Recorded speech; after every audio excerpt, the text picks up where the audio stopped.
¿Qué evidencia conoce o sea, cuánto es el beneficio de la suplementación y a qué dosis la recomienda de vitamina D? Bueno, a mí me encanta pensar que la vitamina B puede evitar un diabético, así que la primera parte es sustituyamos a los pacientes con prediabetes y con niveles que yo les comenté. Lo ideal y los trabajos están hechos con niveles sobre 30. Por lo tanto, eso requiere una mantención, ya sea con dosis diaria entre 1000 y 2000 o con dosis mensuales entre 50.000 y 100.000 si lo vamos a hacer en esa forma. Y ambas han probado que mejoran la evolución. Y en los pacientes diabéticos ya hechos diabéticos también va a depender si son obesos o no. Tal como les comenté, habían secuestros de vitamina D en el tejido adiposo que hacen que cuando usamos cargas tengamos que hacer cargas más altas en estos pacientes porque el secuestro inicial hace que los niveles no circulen. Y ahí es bien importante cuando uno está, por ejemplo, que uno quiere usar un medicamento antirresortivo, para evitar las hipocalcemias. Entonces tenemos que usar dosis más altas, a veces prolongar hasta 12 semanas las dosis de carga en los pacientes que tienen obesidad por el secuestro.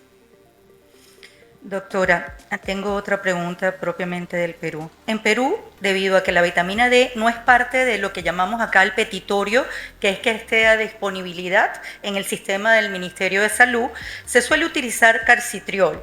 ¿Qué opinión tiene al respecto? ¿Y el calcitriol sí está disponible? En el petitorio, teóricamente. Es muy caro, es muy caro, están haciendo un mal negocio. Lamentablemente no debiera usarse calcitriol. El calcitriol tiene una vida media muy corta, es muy difícil de regular y bloquea la autorregulación. Y además, se supone que hay algunas acciones que están dadas no por la 1,25, sino que por la 25-hidroxi. Por lo tanto, en mi opinión, salvo en casos de hipocalcemias muy graves, no debiera usarse como suplementación habitual. Ok. ¿Ha evidenciado usted alguna diferencia entre el uso de vitamina D, la suplementación en monodosis o en dosis de carga o en recargas o en dosis multidosis, dosis diarias? ¿Hay alguna evidencia que sustente que es mejor una que otra variante de terapia? Hay algunos reportes de caídas con megadosis, pero megadosis se consideran 300.000 o 500.000. La primera vez que se supo de las caídas por vitamina D en megadosis fue cuando en Estados Unidos se propuso usar 500.000 una vez al año en los adultos mayores cuando se vacunaban para la influenza. No sé si se acuerdan de ese trabajo, fue hace muchos años, y esos pacientes se cayeron más y eso fue muy malo. Sobre 300.000 también hay alguna evidencia, por lo tanto, megadosis para mi gusto no.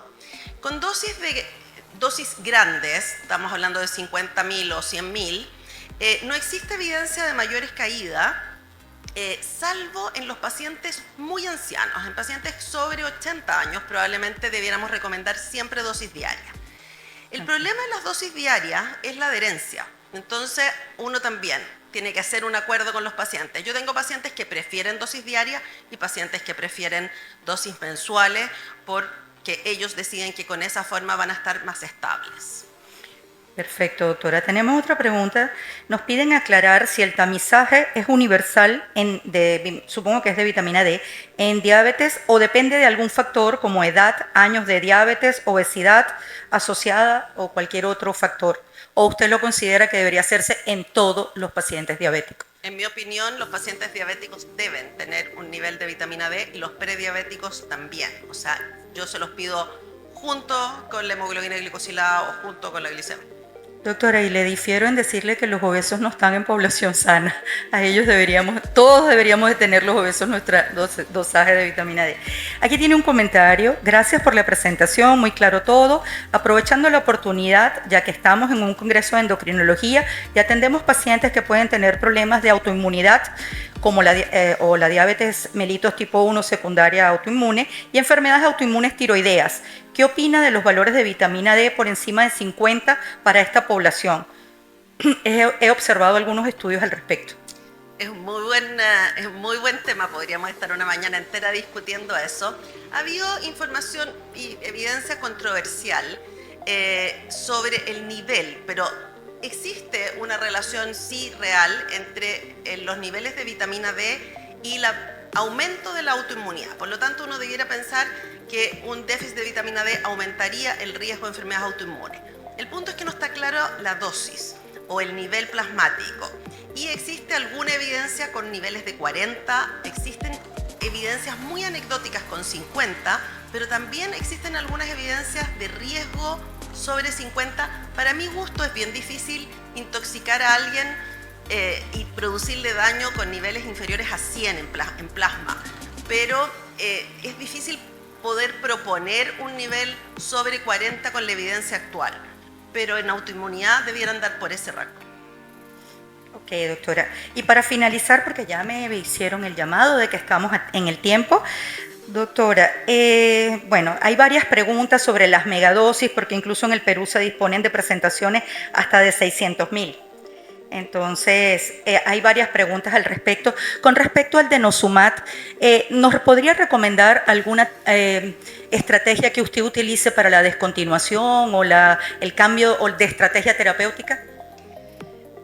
Se nombró en una charla anterior el susto del denosumab en la suspensión o las aprehensiones. Y yo creo que es más que el susto, más que el temor del riesgo, es cómo explicarle a los pacientes que cuando uno inicia denosumab es un tratamiento que tiene que tener un compromiso, otra vez en lo que hablábamos.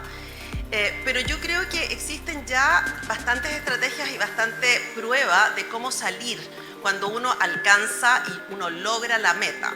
El denosumab se puede usar por 10 años, no es que haya que suspenderlo después de algún plazo específico, pero cuando alcanzamos una meta nos podemos salir del denosumab usando, por ejemplo, alendronato, y hay un protocolo que uno parte, cuando le toca la dosis, uno parte con alendronato semanal y lo mantiene y se puede monitorear con CTX. Pero uno sabe que los pacientes cuando terminan su etapa de denosumab, uno tiene que tener un margen de sacrificar un 4 o un 5% de la densidad que habían ganado. Así que hay que también explicarle a los pacientes. Y si no, el protocolo es con ácido zoledrónico, que la sugerencia es ponerlo al 7º mes de la dosis del denosumab anterior, pero medir CTX al 6º mes después de esa primera dosis de ácido zoledrónico.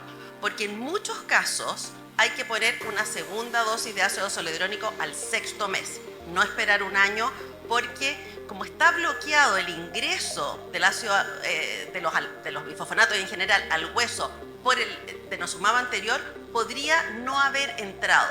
Entonces, si se usa ácido zoledrónico, eventualmente repetirlo a los 6 meses o medir CTX y si es tan alto, repetirlo a los 6 meses. Muchísimas gracias, doctora Campuzano. Con esto terminamos y agradecemos a la doctora Campuzano habernos acompañado desde Chile con tan excelente ponencia. Muchas gracias.